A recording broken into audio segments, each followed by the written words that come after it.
Welcome to the Great Detectives of Old Time Radio. From Boise, Idaho, this is your host, Adam Graham. In a moment, we're going to bring you this week's episode of Mr. and Mrs. North. But first, I do want to encourage you, if you're enjoying the podcast, to please follow us using your favorite podcast software. Also, if you've not already, I do encourage you to check out my ebooks, All I Needed to Know I Learned from Dragnet, and All I Needed to Know I Learned from Columbo. Each examines the careers and history of 7 great fictional detectives and policemen and life lessons that can be learned from them. You can find these as ebooks wherever fine ebooks are sold, or also as audiobooks through audible.com or the Apple Store. Now, from March 11th, 1952, here is Don't Cry Wolf. Jerry. I heard it, Pam. Somebody's coming out of the Vance's apartment. It's Mrs. Vance. Mrs. Vance! Help me! Mr. and Mrs. North, help me! If you don't, he'll kill me, too!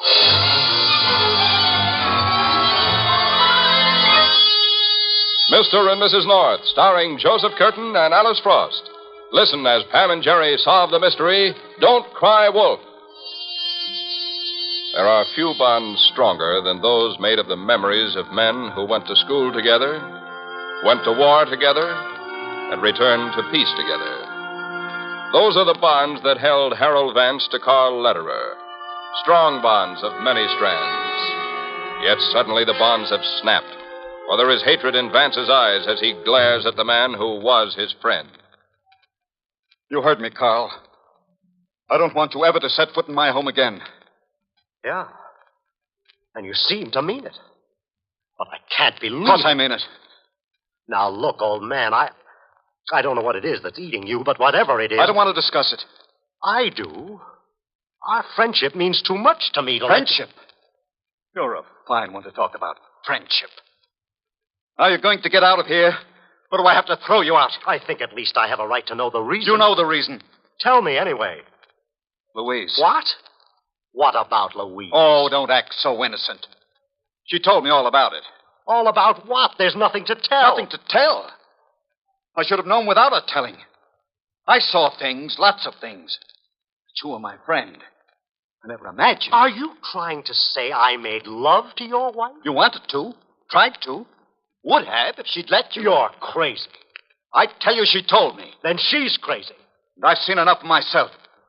You're always hanging around here. Well, naturally, you and I have been And when I'm friends. not here, you've taken her out a number of times. When you were busy, she was lonely. I thought you'd want me to... Oh, sure. Just exactly what I'd want.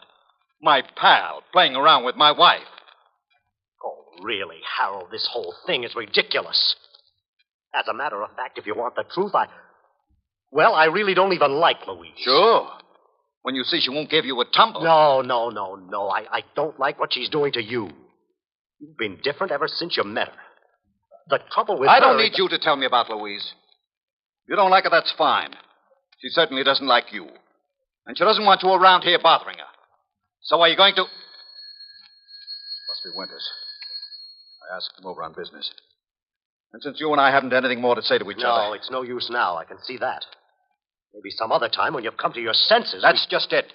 I have. All right, I'm coming. Hello, Winters. Come in. Yes. Oh. Good evening, Mr. Lederer. Hope I'm not interrupting. No, I'm leaving anyway. Good night, Harold. Hey. Now, what goes on with you two? You practically slammed the door in his face. Never mind about us. What about you? How, Bide? What about me? What have you done with my money? Done with it? You know. Paid your bill. Invested some of it. In my name or yours? What? I have an idea you're gambling on my money. Are you kidding? You'll find out if I'm kidding when my lawyer gets through with you. Lawyer, you're really serious about this. You bet I am. And if you don't make good every penny, you'll wind up in jail, you rotten crook. Why, you're going to take that back.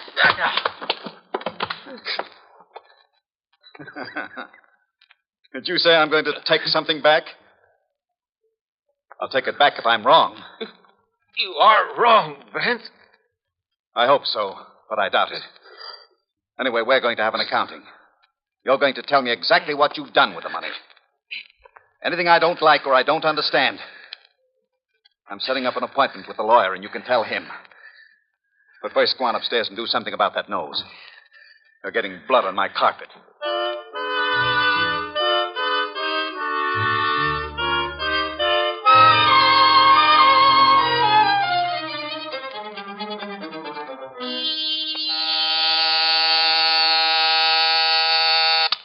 Yes? There's a Mr. Vance out here to see you, Jerry. What's it about?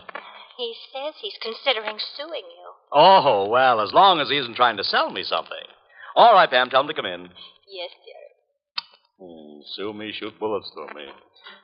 Hello, Mr. Vance? Yes. Oh, come in. That's a cute secretary you have out there, Mr. North. That's no secretary. That's my wife. Oh. She comes down to help out once in a while. Well, now, what's this about your suing me? Mr. North, recently some of my closest associates have, well, betrayed me. That's the only word for it. Well, sue them, but why me? That's just it. I may very well do that. And after all, if I stand up to my friends, you can't expect me to take something from a total stranger lying down, can you? Suppose you come to the point. Mr. North, my wife writes mystery stories. You have my sympathy. She sent one of them to you. The Mystery of the Missing Mink. Missing mink? Oh, yes, I vaguely remember it. You exactly remember it. You published it. I did? Only you called it How Dead Can You Get? I do remember that. But you don't mean to tell me that's your wife's story. It was stolen from her. She told me the plot of both stories. They're almost identical. She told you after she read the one I published. Are you suggesting my wife's lying? Take it easy. You're suggesting I'm a plagiarist. So this isn't exactly a tea party. Just what is it you want? A settlement. And if I refuse? You can talk to my lawyer. We might both be spared some unpleasantness if we talk to your wife first. I assume she still has a manuscript. Naturally. Where do you live? 418 Whitten Avenue. Well, that's on our way. Mrs. North and I will stop off on our way home. Just what do you hope to prove? I'll leave the proving to you. If you can show me that those two stories are too much alike for coincidence, you'll get your settlement.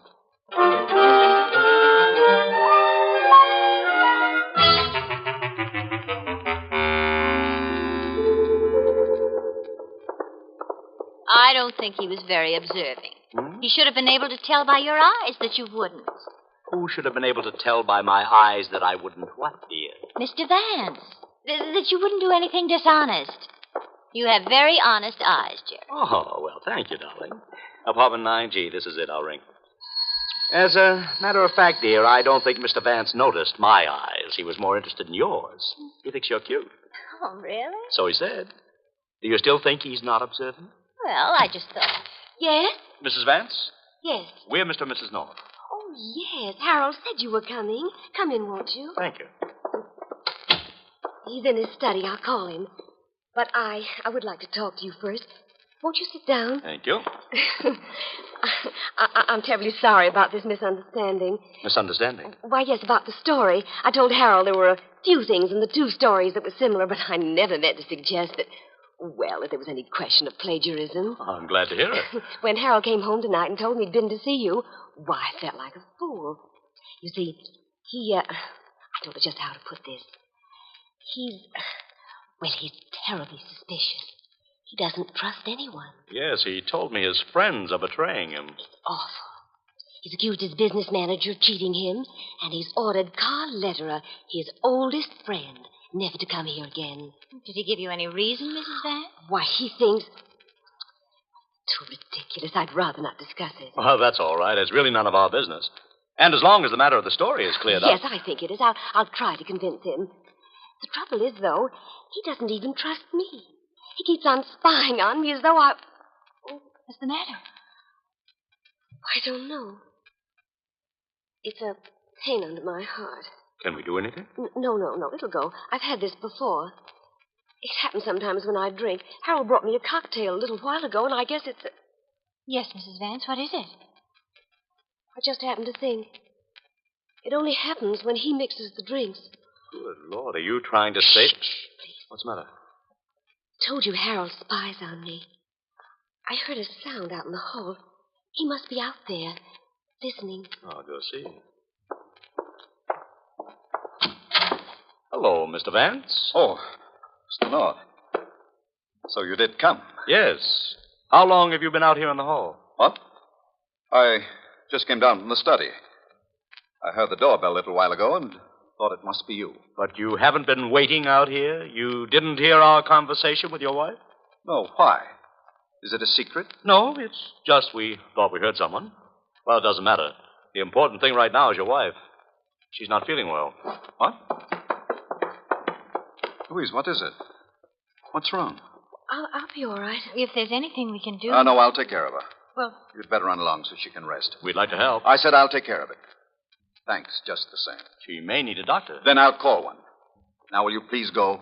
All right. Come on, Pam. There's nothing we can do. Good night, Mrs. Vance. Mr. Vance? Good night. right. Pam? Yes, Jerry. Jerry North, we can't just leave her like that. You heard what she implied. Yes, but there was no use making a scene. We don't have any proof. Well, then we'll have to get proof. Mm-hmm. And we better hurry before it's too late.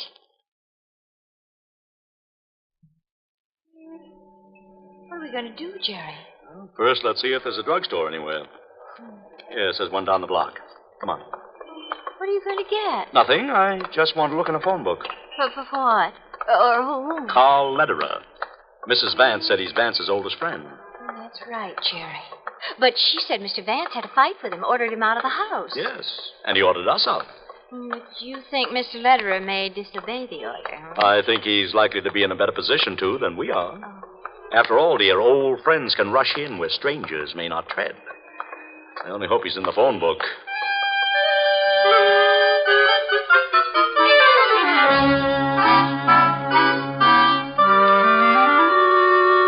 Mr. Lederer, Pam and I thought we'd better come right over here and talk to you. I'm glad you did. In spite of our misunderstanding, Harold's been my friend too long for me to turn my back.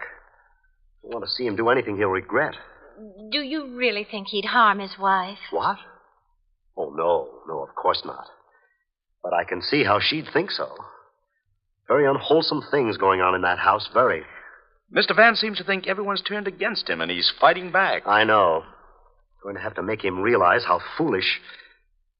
It won't be easy. But perhaps if we all work on him together, show him how it adds up. What do you mean? You say he accused Stephen Winters, too. Yes, of cheating him. Or so Mrs. Vance said. Case of everybody out of step but Harold. Maybe he'll see it if we all show him at once. I'm going to call Winters.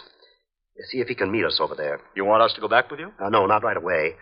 I'd like to talk to Harold alone first. Prepare the ground. If he'll listen. I want to see how Louise is, too. Yes. You better get started. As soon as I call Winters. You folks say you didn't have dinner yet. That's right. We stopped at Vance's right from the office. Well, why don't you go ahead and eat and meet me there in an hour or so? All right. Oh, I hope we'll get this straightened out. So do I. Persecution complex can be pretty serious. But if we can just make Harold see... Well, no use speculating. I gotta get on it. Let's see. Winter's number... Oh, yeah.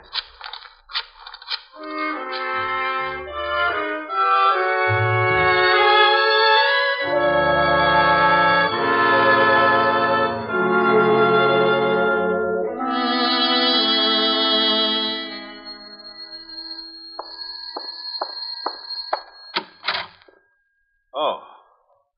It's you, Carl. Yes, Harold, I want to talk to you. I thought I told you to stay away from here. I want to show you how silly you're being. We've been all through that. Not quite. Where's Louise? In her room. She doesn't feel well. May I see her? I thought that's why you came. It's not the way you think. I want to get you and her and Winters and the North. What? Is Louise up to it? No, neither am I. I don't know what I have to do to convince you that I'm not going to listen to anything more you have to say. I'm afraid there's nothing you can do. I'm going to talk to you. There's one thing. What's that? There's... Harold, are you out of your mind? I'm fed up, that's all. Fed up. Everything happening at once, and you won't lay off. Well, here's where I... What's going on in here? Stop it! Stop it, both of you! Please, stop it! Stop it! Louise! Carl, are you all right? Is he all right? So that's what concerns you, Louise. car. Oh, no, Harold. It's just that you're stronger. You told me to try to make love to you, but you didn't want it. Of course I didn't. I wonder. Looks like there's nobody I can trust anymore. Harold, can't you see I think maybe I can't see at last. Now go on. Get out of here. But, Harold, Get out! right. And then I'm going to have a talk with Louise.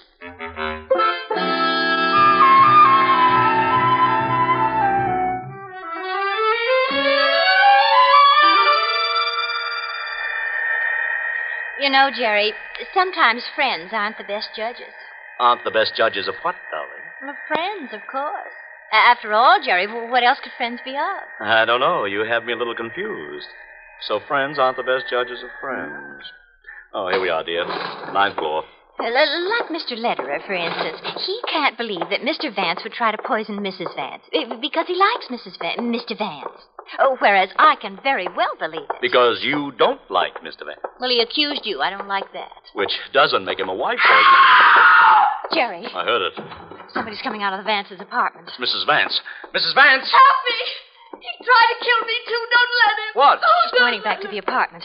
Jerry, you better go and see what's wrong. Right. I'll try to quiet her. Oh, hello. Who are you? Stephen Winters. And you must be Mr. North. Yes. Lederer phoned. Asked me to come here, Mr. North. Said you'd be here, too. Is Lederer here? Well, I haven't seen him. I just got here. The door was open, so I walked in, and then I saw that. What? Good Lord. It's Vance. Yes. And he's dead.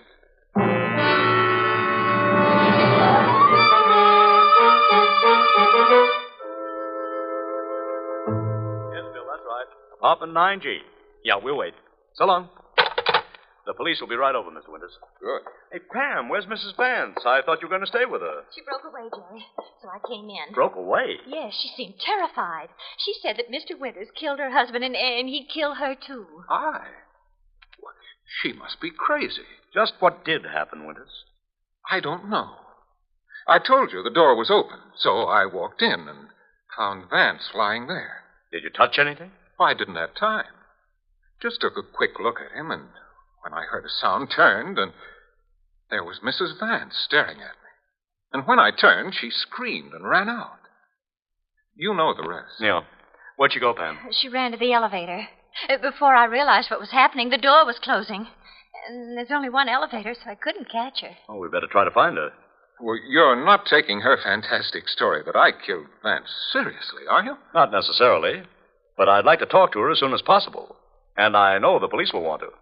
So Pam and I'll go see if we can find her. You wait here, Winters. All right. But you can't believe... Now, look. She must have come into the room and saw her husband lying dead and me standing over him. So, naturally, she assumed that I'd killed him. But that doesn't mean... I know, Winters. It doesn't mean you actually did kill him. So stop worrying, will you? All right, Pam, let's go.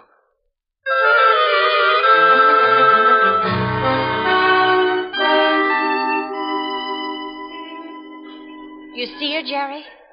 No. Maybe she just went for a policeman. Well, in that case, she should be coming back with him pretty soon. Hey, wait a minute. There she is. Where? Down at the corner. She just signaled for a taxi, but it didn't stop. Oh, yes. I hope she's calmed down a little so she'll answer questions. She seemed pretty positive that Mr. Winters is the murderer. Well, Uh-oh. She sees us. Jerry, she's running across the street. Yeah. Mrs. Vance! Wait! She won't stop. She must think that we're going to take her to Mr. Winters. There she goes into an alley. I'll try to catch her. Mrs. Vance! Mrs. Vance, wait. I just want to talk to you. Don't come near me. I'm not going to hurt you. No, you stay away. All right, I don't want to frighten you, but why don't you come to me? I won't hurt you. No. You can't get away. The alley's a dead end. All I want to do is... Can't you leave me alone? I want to talk to you. No. I won't take you back to Winters if that's what you're afraid of. Not until the police get here. You promise? I promise. Well, all right. But you can see why I'm so afraid. I saw him kill Harold. Did you see the Why, actual killing? Yes. You're sure? Yes, I'm sure. Didn't you Sure. just see your husband on the floor and Winters standing over him? And so you just assumed from that? No. I didn't just assume. I saw, I tell you, I saw, I really Just did. exactly what did you see? I saw Mr. Winters arguing with Harold. I saw him grab a paper knife from the desk and stab Harold with it. I saw Harold fall. Winters did that with you looking on? He didn't know I was there. I'd been out. I just came in. He didn't see me until I screamed. I see. He didn't see. Well, you don't have to worry about Winters. When the police come, just tell them what happened and they'll arrest him.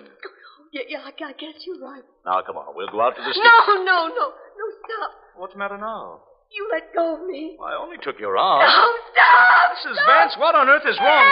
Jerry, what's happening? I don't know, Pam. Oh, hello, Mr. Letterer. Hello, North. Louise, what's wrong? Oh, Carl. He drove. Just awful, Carl. What's the matter with the Jerry? I wish I knew. Where did Mr. Letterer come from? Well, he drove up just after you ran in here. I was talking to him. That's why I didn't follow right away. Louise, stop crying. Tell me, what's the matter? Mr. North tried to kill me. I hardly touched you, Mrs. Vance. Well, you tried to kill me. Carl, look at my arm. There must be bruises on it where he grabbed me. I don't see anything. You don't believe me, do you? I know you like to imagine things, Louise. Why, you're on his side. I should have known. Mrs. Vance, I know that Jerry Well, wouldn't... you're all on his side. You're all against me. Everybody's against No, me. Mrs. Vance, Mrs. North, you're a woman. Won't you please help me? What do you want? Well, I've got to get to the street. They've got me cornered in here. I'm sure they'll let you don't know. You don't know. They want to kill me. I know they do. I've got to get out of here. I've got to get away. Well, Louise, where do you no, think you're let going? me go. Stop. I've got to You've get got out to of come here. to your senses. Letterer, maybe you'd better let her go. Well, she's out Let of her me head. go. We can't let her run the streets Please like this. let me Now, go. Louise, stop it. No. What did you do to her? Nothing. She fainted. Come on, Mr. North. Help me carry her back to the apartment.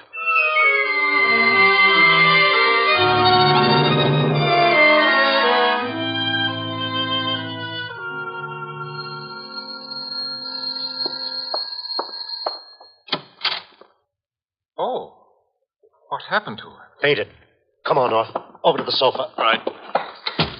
Police didn't get here yet, Winters. No, not yet. All right, there we are, Letterer. She'll be all right there.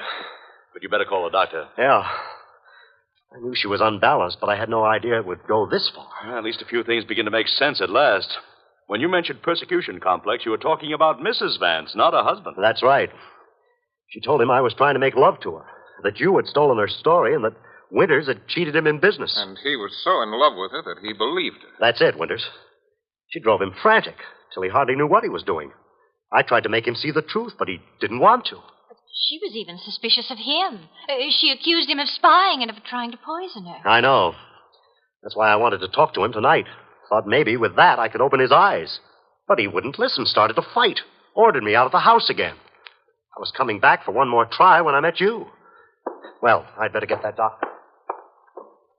What happened outside, Mr. North? She went completely berserk. Claimed you killed her husband and tried to kill her. Then she claimed I tried to kill her. Then everyone was trying to kill her. Poor Louise. Yes, pretty awful. Still, it's not too surprising What do you mean, not too surprising, Pam? that some of it's true. Some of what's true, darling? What she said, of course. Oh? Is it? Is it what, Jerry? I don't know. What are we talking about all of a sudden? About Mrs. Vance. And that she made so many accusations, it's not too surprising that some of them turned out to be true. Law of averages. Oh. Well, just what part of her accusations do you think were true, Mrs. North? The part where she accused you of the murder, Mr. Winters. What? You... Oh. Oh, you're joking, of course. No, I'm not. And since she was right about that, she was probably also right when she said that you were misusing her husband's money. That's probably why you killed him, because he demanded an accounting. You're as crazy as she is. Oh, no, Mr. Winters. You told us that the door was open when you arrived, and that you just walked in, looked at the body, and before you could do a thing, Mrs. Vance screamed and ran out. Well, that's right. But that whole thing wouldn't take 30 seconds from the time you got out of the elevator. Well, what of it?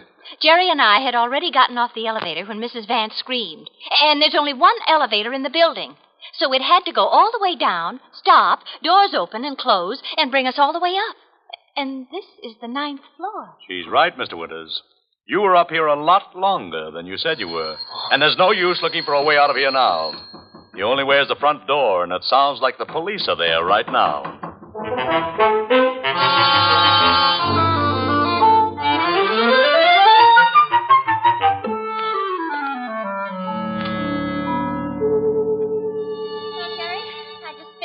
your new book. Oh, like it, darling? Oh, yes, very much. There's just one thing about it, though. Oh, what's that? I can't help thinking I read something very much like it before. Pam, don't you start that. Good night, Jerry. This is the United States Armed Forces Radio Service.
Welcome back. I really enjoyed this one. I like the way that Pam and Jerry became involved through Jerry's work as a publisher. And in a really believable way, because this is something that publishers have to deal with in terms of people thinking an idea was ripped off from their manuscript. And as people become more litigious, it's something they have to be more careful about. So a modern Jerry North would probably just drop the whole thing in the lap of the attorneys. The revelation that Mrs. Vance had a persecution complex and her husband was acting on it made for a good premise. And of course, it really left it open as to who'd committed the murder. And I like how Pam revealed that she knew it was the financial advisor who did it. And the key clue may have been one of the strongest ones we've heard, as while it relied on something the murderer said, there was a key observable and mathematical fact that proved he was lying. All right, well, listener comments and feedback now. And we start on YouTube. And regarding the episode Dead Giveaway, Mechanic6682 writes, Pam was pretty much the only one in this story who came off looking good. The brother was crazy, even if he hadn't been when he was originally put in the asylum. The husband was greedy and unfaithful. The mistress was greedy and a homewrecker and was ready to dump Philip as soon as he didn't have his wife's money. Jerry and Bill didn't believe Pam when they had no reason to doubt her and every reason to believe her. Even so, it was an enjoyable episode. Well, thanks so much. I appreciate the comments. And I think that is a fair critique. There is far too much doubting Pam after all of the cases that she has solved. And in these episodes, while Jerry does play a role, I think it's safe to say she ends up solving 90% of the cases. Moving on, we had some comments regarding our 4,650th special, Crank Letter. Mechanic6682 writes, well, I definitely didn't expect that. I actually suspected the lieutenant, which would have been better than a schizophrenic doctor. Kamal writes, I figured out the dual personality about halfway through. And Betsy says that was pretty good. Thanks. And then we also had a comment on the Hot Copy episode, Death Studies the Angles. And this comes from Mechanic6682. I'm used to every episode of Old Time Radio Detectives ending in either a confession or death by shootout. But I'm pretty sure this is the first time the guy confessed and then died by gunshot. Well, I think we have encountered that a time or two before. Now, Carlotta actually had a really helpful comment on Facebook. When I was researching the actresses who played Sprightly Pool, I found out the actress playing her was Virginia Payne. And the newspaper article I found that in spelled Payne, P-A-I-N-E. However, Carlotta said that if I meant Virginia Payne, P-A-Y-N-E, that there was some information to share. And I went back and did some more research after reading Carlotta's comment on Facebook and found that the newspaper I'd read had actually misspelled Miss Payne's name. To be fair to that paper, there was actually a paper in another state that spelled the name P-E-I-N-E, but it was Virginia Payne, P-A-Y-N-E, and Carlotta writes that she played the famous soap opera character Ma Perkins. She was at Houston's Alley Theater in the early 70s. Only very much later did this then teenage playgoer learn of her radio fame. I hadn't been aware of classic radio growing up. She played older female roles in numerous plays there. Well, thank you so much for responding, Carlotta. I've actually gone back and edited the show notes for those episodes, which, because I've got to do it on the website and there were also 3 different archive feeds, was a bit of a pain. Okay, sorry for the horrible pun. But worth it to set the record straight. Now, Virginia Payne was responsible for creating one of the most beloved daytime soap characters, Ma Perkins. She began playing the matriarchal character when she was just 25 years old in 1933 and played her all the way until the end of soap operas on radio in 1960. We actually played the Ma Perkins segment on an Amazing World of Radio special we did a couple years back when we played Christmas in America 1946, when you had 4 big soap operas come together and share an hour with a Christmas special. They weren't crossing over or anything, but it was told as an hour program. This series is one that many collectors are really interested in. I've never got into soap operas much myself, and there are actually 240 plus episodes in circulations, which sounds great until you realize that